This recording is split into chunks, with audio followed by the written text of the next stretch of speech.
Hello students, आज हम शुरू करने जा रहे हैं lecture 5 of class 8 French grammar series का, जिसमें कि हम पढ़ेंगे बड़ा ही इंपॉर्टेंट टॉपिक जो कि है लपाकते से पासे मींस पास्ट पार्टिसिपल कि फ्रेंच में हम वर्ब को पास्ट पार्टिसिपल फॉर्म में कैसे करते हैं। So let's get started.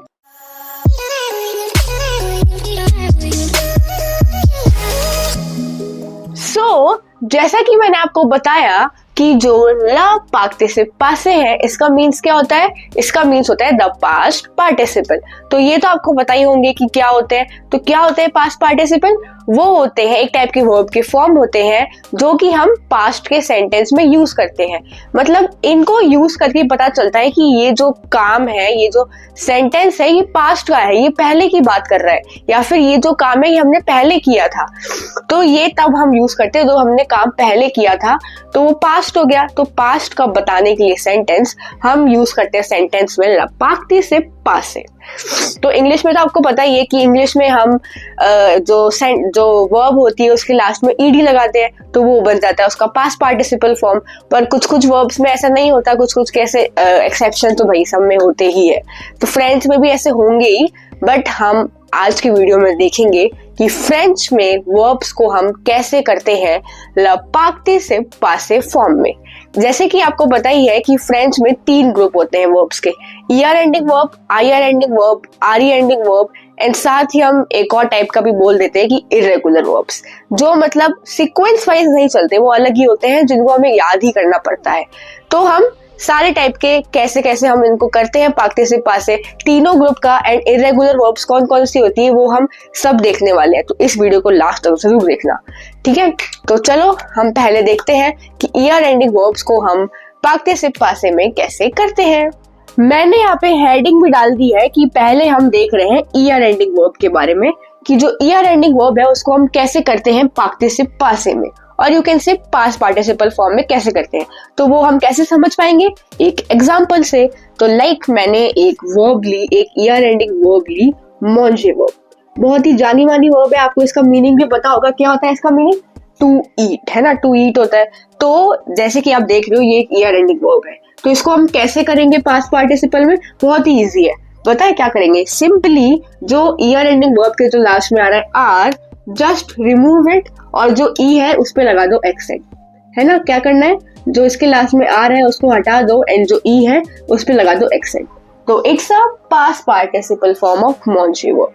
तो इसको भी हम प्रोनाउंस मांजे ही करते हैं, इसको भी हम प्रोनाउंस मांजे ही करते हैं, बट मीनिंग इज डिफरेंट।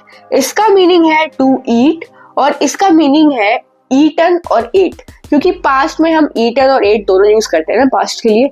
तो ये वर्ब को कन्वर्ट तो पास्ट पार्टिसिपल में ही कर रहा है, पास्ट के फॉर्म में कर रहा है। तो इसका मीनिंग आप ध्यान रखना कि इसका मीनिंग एट भी है और इसका मीनिंग ईटन भी है, ठीक है। तो अब हम एक और वर्ब भी देखते हैं, ताकि फॉर बेटर क्लियरेंस कि एक और वर्ब का एग्जांपल भी देखते हैं। लाइक मैंने एक और वर्ब ली, पहले वर्ब। देखो आप ये भी देख रहे हो, ये भी एक ईआर एंडिंग वर्ब है। तो मैंने क्या बताया था कैसे करते हैं इसको, कैसे करेंगे पास्ट पार्टिसिपल में? सिंपली जो यहाँ पे आ रहा है आर, उसको मत लिखो, रिमूव इट, एंड जो ई है उस पे लगा दो accent. So it's a past participle, पहले पहले। प्रोनाउंसिएशन इसका भी सेम ही है, क्योंकि देखो यहाँ पे भी आर प्रोनाउंस नहीं हो रहा तो हम इसको पहले करते हैं, और यहाँ पे ई पे एक्सेंट हो गया तो हम इसको ए करके प्रोनाउंस करते हैं, तो पहले। इसका मीनिंग क्या है? टू स्पीक और टू टॉक भी होता है। तो जब हमने इसको किया पास्ट पार्टिसिपल फॉर्म में, तो इसका मीनिंग हो गया स्पोकन और टॉक्ड, दोनों मीनिंग हो गया इसका मीनिंग, ठीक है। स्पोकन भी हुआ, थोड़ी राइटिंग स्पोकन भी हुआ, एंड बोल ही देती हूँ, स्पोकन भी हुआ एंड टॉक भी हुआ, ठीक है। तो बड़ा इजी है ना। और ईआर एंडिंग वर्ब में तो आपको जानते ही हो कि ER ending verb is very simple so our verb. इसमें इतने एक्सेप्शंस भी नहीं होते, इतने क्या होते ही नहीं है एक्सेप्शन, कि जो भी ईआर एंडिंग वर्ब होगी उसमें सिंपली क्या करेंगे हम, जब उसको पास्ट पार्टिसिपल में करेंगे कि ईआर एंडिंग वर्ब है, अच्छा इसको हमें करना है पास्ट पार्टिसिपल में, तो just remove R from the end जो ई है उस पे लगा दो एक्सेंट। सो वो जो वर्ब बनी वो हो गया past participle form of the ER ending verb, जो पास्ट में हो गया। ये वर्ब का मीन, जैसे इसका वैसे टू ईट था, जब हमने पास्ट में किया तो एट और ईटन हो गया। इसका मीनिंग टू स्पीक और टू टॉक था, जब हमने इसको पास्ट पार्टिसिपल में किया तो स्पोकन और टॉक्ड हो गया। वेरी सिंपल ना। वैसे ही अब हम ऐसे ही सिंपल तरीके से अब हम आईआर एंडिंग वर्ब का भी सीखते हैं, वो भी बहुत ही ईजी है, ध्यान से देखना। मैंने अब हेडिंग डाल दी है कि हम अब आईआर एंडिंग वर्ब का देख रहे हैं कि आईआर एंडिंग वर्ब को हम पास्ट पार्टिसिपल फॉर्म में कैसे करेंगे। ये भी बड़ा ही सिंपल है। लाइक मैंने वर्ब ली फिनी वर्ब। कौन सी वर्ब ली? फिनी वर्ब। इसका मीनिंग आपको पता ही होगा, बहुत ही फेमस वर्ब है। ऐसे हम आईआर एंडिंग वर्ब की बात करते हैं तो सबसे पहले हम सीखते हैं फिनी वर्ब का कॉन्जुगेशन। तो वैसे ही हम फिनी वर्ब का ही पास्ट पार्टिसिपल देख रहे हैं कि कैसे करते हैं हम।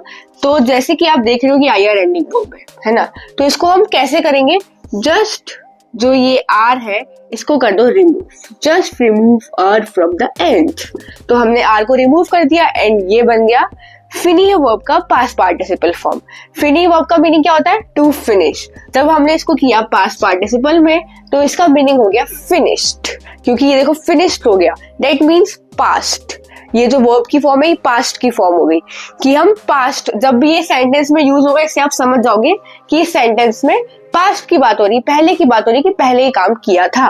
वो तो चलो हम बाद में देखेंगे, बट अभी हम क्या देख रहे हैं कि कैसे हम पास्ट पार्टिसिपल फॉर्म में वर्ब्स को करते हैं फ्रेंच के अंदर। जैसे हमने ईयर एंडिंग वर्ब का तो देखा, तो वैसे ही आईआर एंडिंग वर्ब का ही बड़ा सिंपल है ना कि कैसे किया हमने कि आईआर एंडिंग वर्ब देखी, उसके लास्ट में जो आर है उसको रिमूव कर दो, तो ये बन गया past participle form of the verb. इसका मीनिंग था टू फिनिश, उसका मीनिंग हो गया फिनिश्ड। वैसे ही अगर हम एक और वर्ब देखते हैं, लाइक मैंने ली डॉमी, तो इसके लास्ट में भी आप देख रहे हो आईआर आ रहा है ना, ये आ रहा है, थोड़ा अजीब सा बन गया। इसके लास्ट में भी आईआर आ रहा है, आईआर आ रहा है, तो इसको हम कैसे करेंगे? Just remove R from the end. डॉमी, तो इसका मीनिंग होता है टू स्लीप। जब हमने किया उसको पास्ट पार्टिसिपल फॉर्म में तो उसका मीनिंग हो गया स्लैप्ड। जब, क्योंकि स्लीप का पास्ट पार्टिसिपल फॉर्म क्या होता है? स्लैप्ड। तो वैसे ही फ्रेंच में डॉमी, जब हमने इसको किया पास्ट में तो इसको प्रोनाउंसिएशन हो गया डॉमी। यहाँ पे था डॉमी, यहाँ पे हो गया डॉमी। तो स्लीप, टू स्लीप और स्लैप्ड, ठीक है। तो ये पास्ट पार्टिसिपल फॉर्म, मतलब ऐसे हम आईआर एंडिंग वर्ब को करते हैं पास्ट पार्टिसिपल फॉर्म में। अब हम देखेंगे आर ई एंडिंग वर्ब का। वैसे तो आईआर एंडिंग वर्ब में ना बहुत मतलब इरेगुलर वर्ब्स होती है, मतलब बहुत सारी आईआर एंडिंग वर्ब होती है जिनको हम ऐसे नहीं करते। जो मेन फॉर्मेशन है ना आईआर एंडिंग वर्ब की, ऐसे बस कुछ वर्ब्स में ही होता है। मोस्टली जो वर्ब्स है ना तो बहुत ही कॉमन वर्ब्स है, कॉमन आईआर एंडिंग वर्ब है, वो थोड़ी इस तरीके से नहीं होती, उनका कुछ अलग ही तरीका है। मतलब कोई आईआर एंडिंग वर्ब अलग तरीके से होगी, कोई अलग तरीके से होगी, तो वो मैं आपको सारी लास्ट में बता दूंगी। लास्ट में तो क्या, पहले हम आर ई एंडिंग वर्ब का देखते हैं, देन उसके बाद मैं इरेगुलर वर्ब्स पे भी आऊंगी, वो मैं आपको सारी बता दूंगी। और उनको बस आपको एक ही काम है, उनको याद करना है। जितनी भी है ना इरेगुलर वर्ब सारे आपको बता दूंगी, बस आपको याद करना होगा। तो पहले तो अभी हम इरेगुलर वर्ब्स पे नहीं आते, पहले हम देखते हैं कि आर ई एंडिंग वर्ब को हम कैसे करते हैं ला पार्टिसिप पासे में। अब हमने हेडिंग डाल दी है आर ई एंडिंग वर्ब में। तो आर ई एंडिंग वर्ब, जो regular R E ending verbs होती है, उसमें हम कैसे करते हैं? लाइक फॉर एग्जाम्पल मैंने एक वर्ब ली वंडरवर्ब। कौन सी वर्ब ली? वंडरवर्ब। इसका मीनिंग क्या होता है? टू सेल होता है इसका मीनिंग। तो जैसे कि आप देख रहे हो कि आर ई एंडिंग वर्ब है, तो इसको हम कैसे करते हैं पास्ट पार्टिसिपल में? जस्ट रिमूव आर ई, मतलब आर ई को दोनों को हटा दो और उसकी जगह ऐड कर दो यू। क्या ऐड कर दो? यू। तो जो हमने आर ई है उन दोनों को रिमूव कर दिया, उन दोनों को हटा दिया एंड उसकी जगह हमने लगा दिया यू।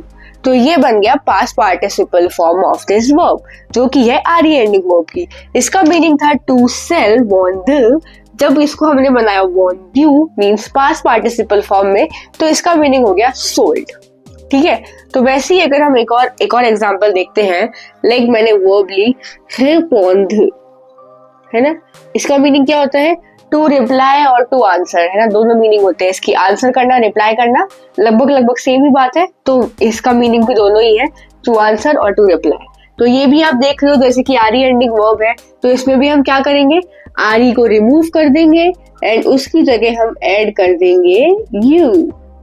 तो ये पहले था रिस्पॉन्ड, देन इसका मीनिंग हो गया रिस्पॉन्ड यू, मीन्स इसका मीनिंग हो गया आंसर, आंसर्ड और रिप्लाइड। जैसे कि इसका मीनिंग टू आंसर और रिप्लाई टू रिप्लाई था, तो जब हमने इसको किया पास्ट में, तो पास्ट में कैसे हो गया? आंसर्ड और रिप्लाइड। दोनों मीनिंग हुए, इसके भी दोनों मीनिंग ही होता है इसका, तो है ना। तो बड़ा इजी था ना, कितना इजीली सिंपली हमने देखा। अच्छा ये आर एंडिंग वर्ब है, इसको हमें बनाना है पास्ट पार्टिसिपल फॉर्म में, तो हमने आर को रिमूव करके क्या लगा दिया, यू लगा दिया। बस ये छोटी छोटी सी चीजें हैं, जरा जरा सी, जो आपको याद करनी है। जैसे कि हमने देखा कि ई आर एंडिंग वर्ब में क्या था कि आर को रिमूव करके ई पे लगा दो एक्सेंट, सो वो हो गया ई आर एंडिंग वर्ब में पास्ट पार्टिसिपल फॉर्म कैसे करते हैं वो हमने देखा।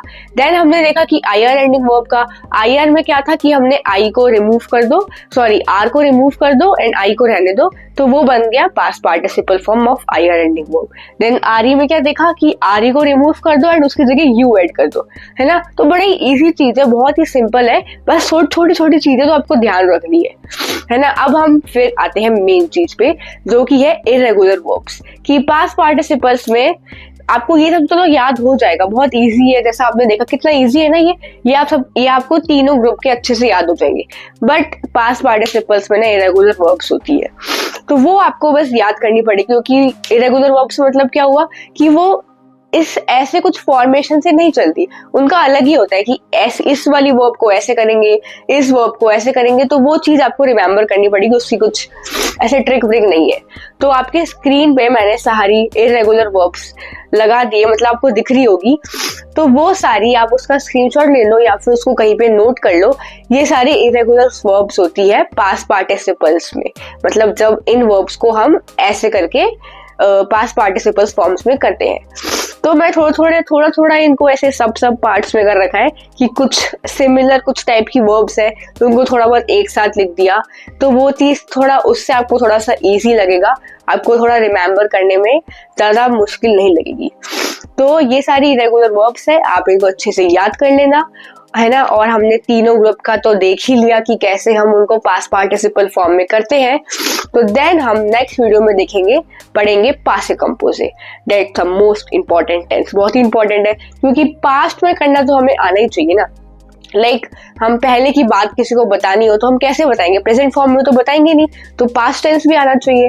तो फिर हम फ्रेंच में सीखेंगे पास्ट टेंस के बारे में, जिसमें कि ये पार्टिसिप पास है, पास्ट पार्टिसिपल्स का जो फॉर्म है जो कि यूज में आता है, तो हम फिर नेक्स्ट वीडियो में पढ़ेंगे।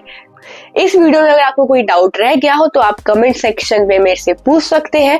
वैसे रहना तो नहीं चाहिए, मैंने अच्छे से सब कुछ बता दिया है, तीनों ग्रुप के फॉर्म भी बता दिए, एंड जो इरेगुलर वर्ब्स होती है इसमें कुछ है वो भी मैंने आपको बता दी कि ऐसे ऐसे होती है, ये सब होती है, एंड ये सब याद कर लेना, उसका कुछ ट्रिक नहीं है। तो वो मत बोलना कि आपने बताया नहीं कि कैसे याद करते हैं, तो वो आप चीज देख लेना, उसको लिख लेना या स्क्रीनशॉट ले लेना, लिख लेना तो ज्यादा बेटर है, क्योंकि लिखोगे तो जल्दी याद होता है ना। तो वो सब आप कर लेना। तो इसी के साथ हम वीडियो को एंड करते हैं। तो thank you guys for watching my video.